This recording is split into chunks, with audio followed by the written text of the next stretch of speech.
Olha pra câmera ou pra você? A câmera. Vamos conversar entre nós aqui. Tá. Glórias a Deus. Eu cumprimento os irmãos com a paz do Senhor. Amém. Estamos aqui na casa do nosso amigo Pastor Jonaí, juntamente com o nosso irmão Pastor Carlos, e aqui o nosso irmão David, sobrinho do nosso amigo e pastor Jonaí Teixeira.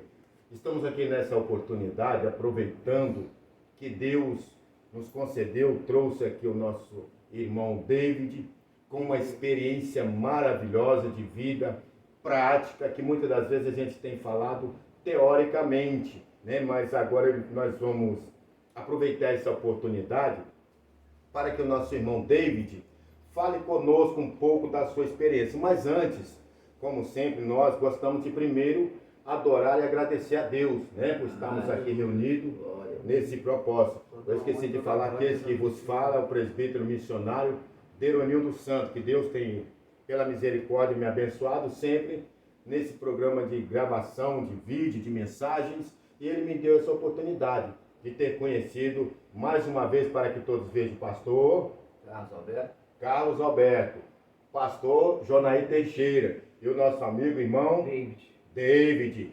Amém? Nós vamos fazer uma oração sentado mesmo como nós estamos e depois vamos ler um versículo da Bíblia. Eu quero convidar o pastor Jonaí para fazer essa oração, para que essa gravação, esse vídeo, essa mensagem, esse testemunho de edificação possa alcançar o máximo de pessoas, de jovens, que principalmente que têm envolvimento com a vida do crime, com a vida errada, que às vezes não tem ouvido, então vão entender que Deus ainda tem uma chance e uma esperança. Pastor Jonaí, faz uma oração, por favor. Oramos, amado Deus. Glória Rendemos a graça ao teu santíssimo nome, Senhor, por esta Sim, oportunidade a qual o Senhor nos tem concedido, Pai. De uma vez mais estamos unidos e reunidos, Amém. mostrando, Senhor, o que o Senhor ainda faz sobre a terra. Somos gratos ao Senhor, ó Deus, pela Sim. vida de teus filhos que aqui estão, Pai. E por todos aqueles que irão ser alcançados através desse vídeo, Senhor. Que aonde ele entrar, entre as bênçãos do Senhor, e que haja assim, ó Pai, salvação de almas para a glória do teu nome, em nome de Jesus. Amém. Graças a Amém. Deus. Glória a Deus. Então vamos começar lendo um versículo da palavra de Deus que é muito conhecido de todos. Não vou explanar o versículo, mas o versículo em si já é uma mensagem para que todos que nos ouçam. Diz assim: Evangelho, segundo escreveu João, Evangelho do nosso Senhor Jesus Cristo, capítulo 8, versículo 32. É apropriado para a ocasião. Diz assim: E conhecereis a verdade, e a verdade vos libertará. Aleluia. Aleluia.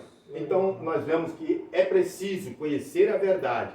E a verdade é Jesus Cristo. Porque ele disse: Eu sou o caminho, a verdade e a vida. Amém? Vamos à entrevista, à conversa com o nosso irmão David, em nome do Senhor Jesus Cristo. Glória a Deus. Irmão David, fala para nós um pouquinho, com quantos anos o senhor começou a entrar nessa vida assim do crime? Vamos falar o português bem claro, né? Para que quem nos ouve, nos vê que é uma realidade e ele tem provas vivas, além de algumas cicatrizes que a vida lhe deixou, né? Os irmãos que estão nos ouvindo vê que também não enxerga muito bem devido às consequências. Então vamos ouvir falar. Fala para nós, irmão. Se apresenta aí. Eu queria cumprimentar os irmãos e as irmãs com a santa paz gloriosa do nosso Senhor Jesus.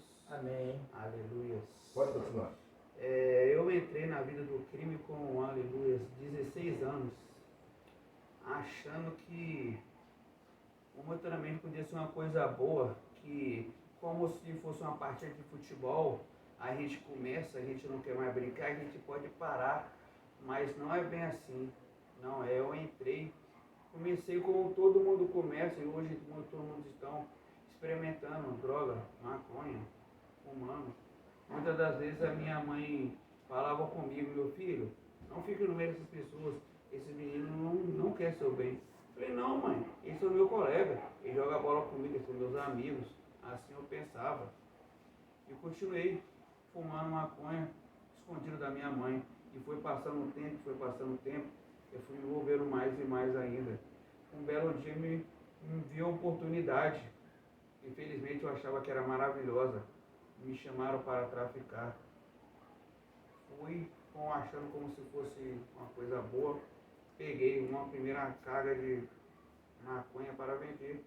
Eu gosto de falar porque eu vou falar detalhamento para os irmãos poderem entender e saber. E de fato eu tive no tráfico apenas uma criança. Aleluias. Comecei a vender droga, vendendo, traficando. As coisas começaram a chegar fácil na minha mão de uma maneira que até eu mesmo não entendia. As pessoas começaram a me gabar com uma forma que eu fui me iludindo. As pessoas começaram a me cobiçar de uma forma que eu não entendia. Era arma, era colete, era eu andava para lá e para cima e para baixo armado. As pessoas tudo me abraçando, você é isso, você é aquilo, você é o cara. Eu só gostando, só que eu comecei a esquecer das pessoas que realmente se portavam comigo, que é a minha mãe, meu padrasto, meu avô, a minha avó. Continuei. Eu com meus 16 anos ainda, antes de acontecer o fato comigo, eu estava num certo beco, lá em cima no alto do morro. Um irmão, qual o nome eu não lembro, ele parou, me abordou, estava um rapaz comigo, eu estava armado nesse dia, ele parou e falou comigo: Deus manda dizer para você assim, ó, você sai dessa vida, meu irmão, que eu vejo você caído no chão com essa arma toda desaguentada. Aí eu ouvi, mas eu, de fato, naquela época, eu estava cego. Hoje muitas pessoas têm que falar, e ele ficou cego, não. Mas eu, naquela época que eu era cego, hoje, na verdade, eu enxergo. Eu ouvi aquilo, mas passou a esquina, o beco, eu esqueci porque aquela arma que eu portava, eu achava que aquilo ali me protegia. Eu achava que aquilo ali era o melhor para mim e continuei naquela vida. Aí eu fui cada vez mais me afundando, como se estivesse andando numa areia movediça. Eu fui pisando, andando e andando, cada vez me afundando no tráfico de droga. Até que chegou no final do ano, eu fui apreendido. No terceiro dia que eu saí, na calçada do presídio, Deus tornou a falar comigo através do segurança, o qual o nome nem sei, nem lembro que eu não conheço. Falou comigo: eu não te conheço, não sei de onde você é, mas Deus manda dizer assim para você sair dessa vida enquanto é tempo, senão algo pior vai acontecer. Eu ouvi, mas quando a gente está naquela vida, a gente é tolo, mas acho que é sábio. A gente é cego, mas já está enxergando. A gente acha que está fazendo certo, mas está completamente errado. Eu ouvi, entrei no táxi, que quem foi me buscar não foi os amigos que falavam que eram meus amigos, mas sim a minha mãe. Cheguei em casa, não fiquei 10 minutos na minha casa. Falei: mãe, eu vou ali. Você vai onde, meu filho? Vou ali e já volto. Voltei para o mesmo local onde eu fui apreendido. Chegando lá em cima, lá estavam aquelas pessoas que outrora falavam que eram meus amigos, mas na verdade não era. Chegaram lá, me abraçaram, me chamando de parceiro, de meu amigo. E o inimigo, meus irmãos, ele é tão podre e astuto, que na parede de uma casa estava escrito o meu apelido e um desenho de uma 12 em cima. Aquilo fez que eu me cegasse mais ainda. E o que Deus falou, o que o Senhor falou comigo lá na porta do presídio, sumisse da minha mente. Foi que eu continuei daquela vida. Foi até um certo dia, eu quero até voltar um pouco, num certo dia antes de eu ser apreendido, eu tive para minha casa armado, dormir, uma submetralhadora de peito de 30. Entrei dentro de casa com ela, mas com ela escondida debaixo da minha blusa de frio, para minha mãe não ver. Entrei e dormi. Na hora de eu sair de casa um dia de manhã, eu deixei ela debaixo do meu colchão, porque na época eu não tinha telefone para sair com ela. Saí, subi lá em cima, na boca, com um pouco meu telefone de um rapaz toca. Era a minha mãe em pranto, chorando, porque ela foi no meu quarto, ela viu aquela arma debaixo. Era grande, fez um. Eu estava tão cego que quando eu cheguei em casa, minha mãe estava sentada do lado da cadeira, chorando. Meu filho, sai dessa vida, você vai matar a sua mãe. Eu estava tão cego e iludido naquela vida, que a lágrima da minha mãe não me comoveu. A única coisa que tinha na minha mente era pegar aquela arma e tirar ela dali.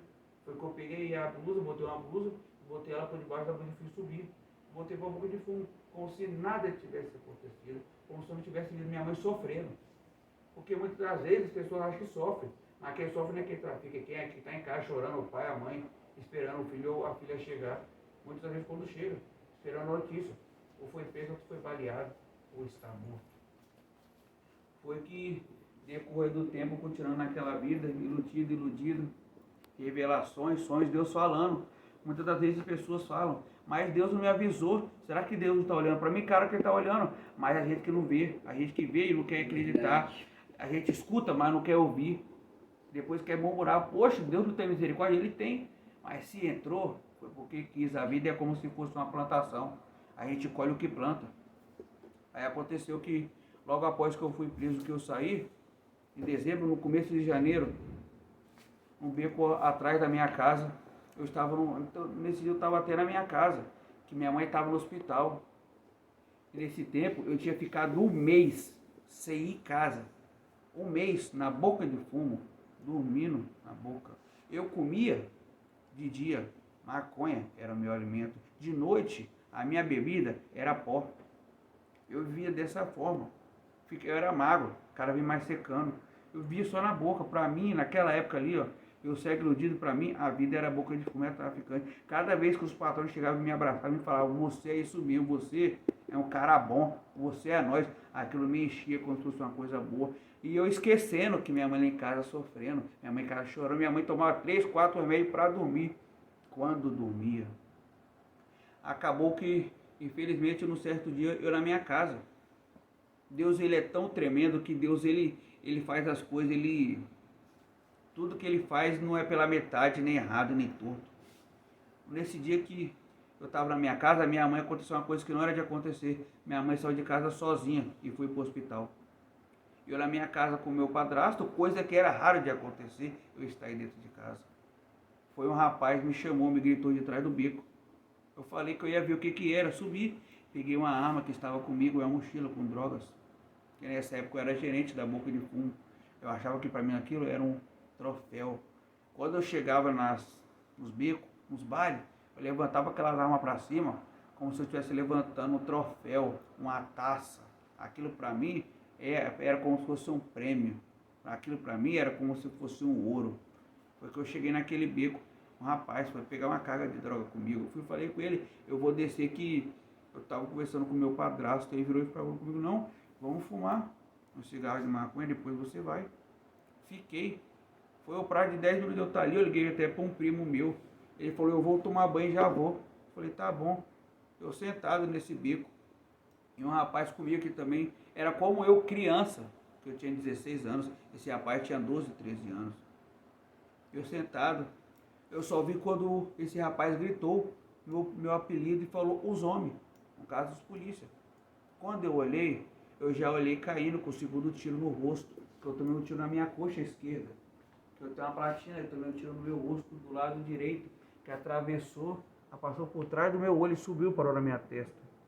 Tanto que meu olho esquerdo, eu não tenho, o olho direito eu tenho, mas eu não enxergo dele. Eu tenho um parafuso debaixo do olho. Esse rapaz, ele conseguiu correr. Eu fiquei caído no chão, agonizando. Minha avó chegou, meu tio chegou. A população gritando, leva ele para o hospital, ele está vivo. Só que os policiais não queriam levar. E ali a notícia que espalhou aonde eu morava, não que foi ele estar baleado, não que ele foi atingido, mas sim que ele está morto. Porque de fato eu estive morto. O meu corpo estava completo vermelho de sangue. Foi que depois das meia hora a população gritando, os policiais me pegou como se fosse um cachorro que morre, a gente pega e vai jogar num latão de lixo.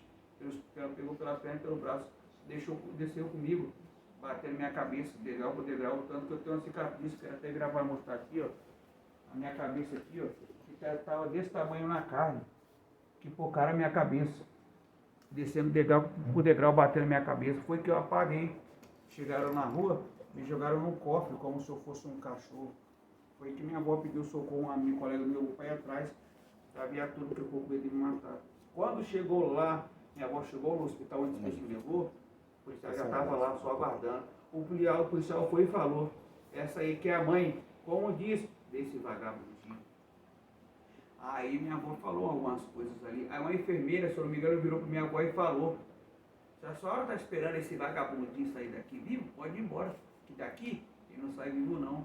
Mas sem ela saber que lá em cima, aquele que criou todas as coisas, estava rindo para ela estava rindo, falando, você não sabe o que fala, você acha que está acabando, mas ali estava sendo escrito uma nova página na minha vida. Amém. Aí só uma pausa. Então quer dizer que a partir desse momento você está dizendo do testemunho que você começou a ter um encontro com Deus. Sim, a partir daí que minha história foi começar a ser escrita. Isso, se você puder contar em poucas palavras, né, para não estender muito assim, como foi o seu encontro com Deus depois dessa experiência que Deus te concedeu. Como você teve um encontro com Deus? Amém. Isso aí foi dentro do meu quarto. Porque mesmo depois que aconteceu isso comigo, eu de certa forma não tinha despertado para poder buscar o Senhor como tipo de milagre, porque de fato eu sou um milagre. Que no dia que eu estava no hospital, a minha mãe, se não me engano, perguntou se ele sair daqui vivo, qual seria a situação dele. Se sair vivo, cego, surdo e mudo, e a perna esquerda do joelho para cima. Eu estou em pé, eu estou falando. Tio, dá uma glória, tio. Glória. Eu estou ouvindo. Glória a Deus. Eu não estou enxergando com o meu olho direito, mas na palavra de Deus diz, se o olho te impede de entrar no reino do céu, arranca e joga fora. Antes ter o olho e ter a salvação do que ter o corpo todo ser lançado no fogo. Glória a Deus. Foi a partir de quando eu saí do hospital que aconteceu algo comigo que Deus me concedeu, que eu fui pai. Aí depois eu tive um relacionamento que acabou afastando esse relacionamento e não estava buscando a Deus como deveria ser buscado. E dentro do meu quarto, meditando, eu pensando, deitado na minha cama. Uma hora eu parei e pensei, o que eu estou fazendo deitado? Murmurando, caçando solução, onde não tem, lá fora. Porque depois aconteceu comigo isso, eu voltei a beber, voltei a usar droga, mesmo depois de tudo que Deus fez na minha vida. Voltei a beber, voltei a usar droga. Aí eu deitado na minha cama. O Senhor me cutucou. Acorda, meu filho. Olha o que eu fiz na tua vida. Foi que eu achei a solução. Na Bíblia, no Senhor. Foi que eu comecei a orar. Eu não sei orar. Dobrei o joelho, Pai. Comecei a orar, Senhor, traga, Senhor, envia os anjos do Senhor até mim. Para eu poder ir até a tua igreja, exaltar e glorificar o teu santo nome. Comecei a orar e jejuar da minha forma, mas orando. E dentro do meu quarto, só Deus e eu. Foi que ele fez ao contrário. Ele não me levou até a igreja primeiro. Ele me trouxe, ele me fez de vir à igreja. Foi que um primo meu conseguiu baixar pelo YouTube a Bíblia narrada, com a pessoa narrando. Eu comecei a ouvir a palavra dia após dia. Cada Bíblia, cada livro, eu fui vendo a minha vida ali sendo falada. Eu fui vendo a minha história sendo contada na palavra.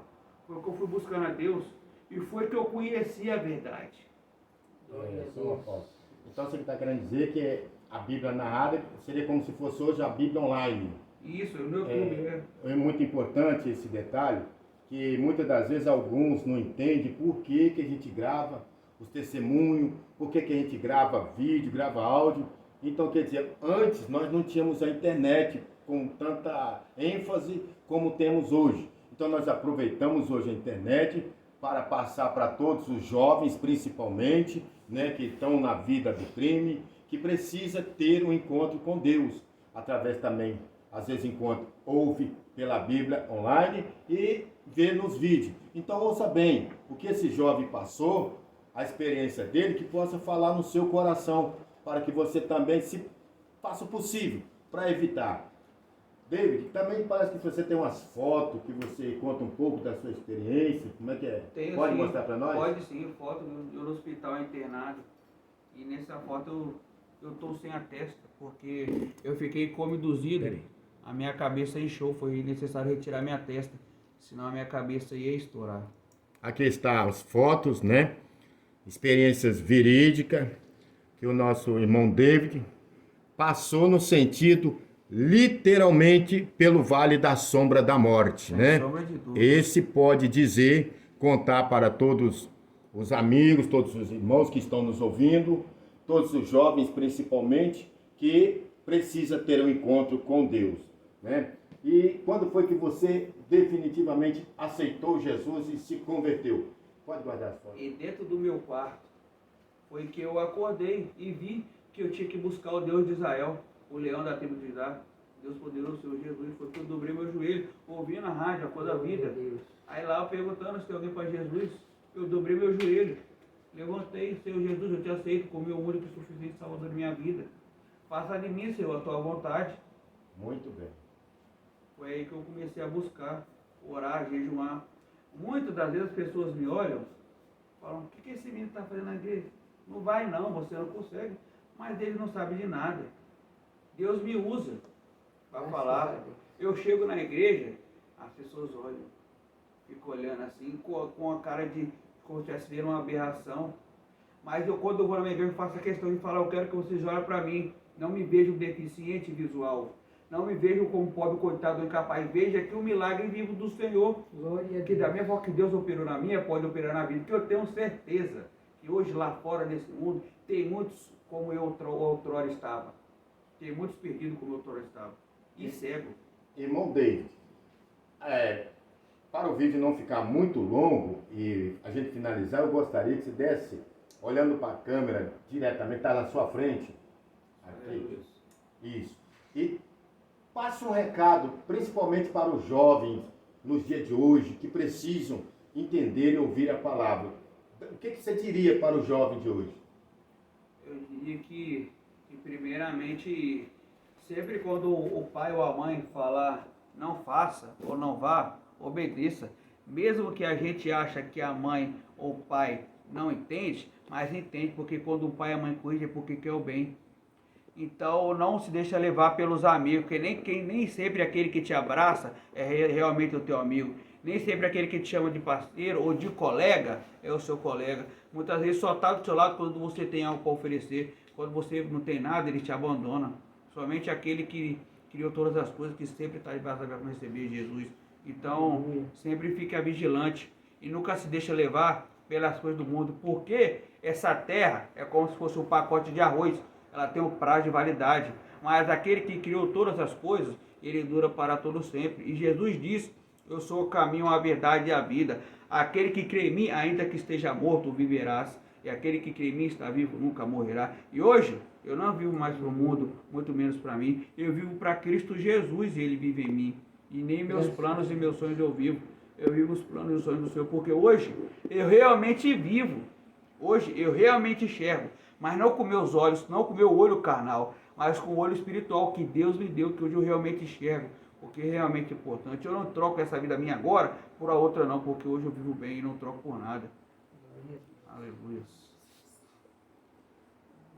Graças a Deus, né? Então, esse foi o testemunho vivo do nosso irmão David. Antes de finalizarmos, aqui está o pai dele, né? Pastor dele, desculpa. Essa é um vídeo que a gente está gravando assim, é o primeiro que o Senhor nos surpreendeu para fazermos. Por quê? Porque esse testemunho pode impactar muito na vida de quem assistir, de quem ver e ouvir, e quem sabe você se decida a aceitar Jesus. Pastor, dá uma palavra também para todos que estão nos ouvindo nessa oportunidade. Para todos vocês que estão nos ouvindo nessa oportunidade, eu venho trazer uma palavra para vocês. Isso que vocês acabaram de ouvir do nosso irmão David, né? Uma coisa bem verídica, e que nós sabemos que acontece com muitos jovens, com muitas pessoas, não só jovens, mas muitas pessoas estão também nesse mesmo caminho. Eu também passei por esse caminho. Foram 12 anos na escravidão, né? Das drogas, do tráfico, mas um dia, eu tive um encontro com Deus. Se você quer saber, eu estava drogado nesse dia. Fui parar dentro da igreja. Eu acredito que foi Deus que me levou, porque eu não sabia nem o que eu estava fazendo, nem onde eu estava. Mas quando eu dei por mim, eu estava lá batendo palma para Jesus dentro da igreja e glorificando o nome do Senhor. Mas mesmo assim, eu passei mais de 3 meses ainda praticando as mesmas velhas obras, fumando, bebendo. Mas chegou um momento em que Deus falou assim: agora basta. Agora basta. E eu tive um encontro com o meu Deus. Glória a Deus. Meu querido, minha querida, você que está nessa situação, eu sei e tenho certeza do que vou falar. Por mais embriagado ou inebriado que esteja, ou drogado que esteja, tem um momento na sua vida que você sente aquele vazio. Parece que não tem ninguém perto de você, ou parece que não tem ninguém por você. Eu me sentia muito dessa forma. Um dia eu peguei a Bíblia para poder ler. Eu falei: Deus, me dá uma palavra para que eu possa sair dessa vida. E tudo que eu encontrava na Bíblia era as genealogias, falando: esse é filho daquele, filho daquele. E eu acabava, sabe, fazendo o quê? Jogava a Bíblia fora. Mas porque O inimigo da minha alma, ele queria me cegar, mesmo lendo a palavra. Ele me cegava. Ei, meu querido, ó, Jesus, ele tem um plano de salvação para a tua vida. Glória a Deus. Se você crê nisso, levante a tua cabeça hoje, saiba que você tem um recurso, você tem um porquê, você tem uma vida, você tem uma alma, e Deus, ele tem a salvação. Quando começamos esse vídeo, nós vimos aqui a palavra, e conhecereis a verdade, e a verdade vos libertará. A verdade é Cristo. Amém. E este sim, ele liberta, transforma e dá vida nova ao homem. Graças a Deus, vemos aí a palavra do pastor. É esse o objetivo, né? A gente gravar, lançar mesmo a todo efeito para as redes sociais, para que te alcance. O objetivo é esse. Para que, se você ainda não se decidiu a aceitar Jesus, não importa a sua situação, vinde como está e deixe que Deus faz algo, né? E se você estiver afastada do evangelho, afastado, talvez foi um obreiro, voltou para o mundo, aceita Jesus, volta para a casa do Senhor, porque Jesus está voltando. Nós vamos finalizar esse vídeo dando uma palavra final para o pastor Jonaí, que também é tio do nosso irmão David, e somos aqui toda uma família.